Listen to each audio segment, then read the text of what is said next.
G'day, here's a little parcel of Boulder Opal from central Queensland, rules in millimetres. Material's been wetted, the white is lights there. It comprises of rubs and rough offcuts.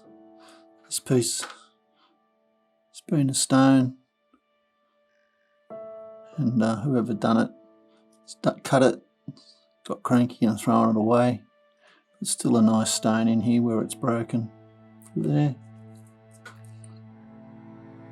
Pieces like this amongst it. This looks like a piece of white opal offcut. Cutters often do more than just one style of opal. It's a nice blue piece. This is quite a pretty little stone, nice and bright. Not sure why it's been rejected. This is very old material, so the level of what people wanted to cut and sell was a lot higher in those days. That's still a very nice stone.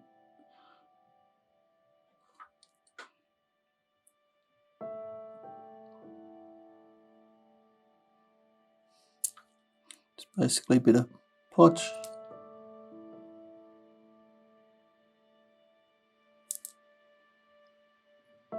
Anyway, I hope you've enjoyed looking at those. Cheers.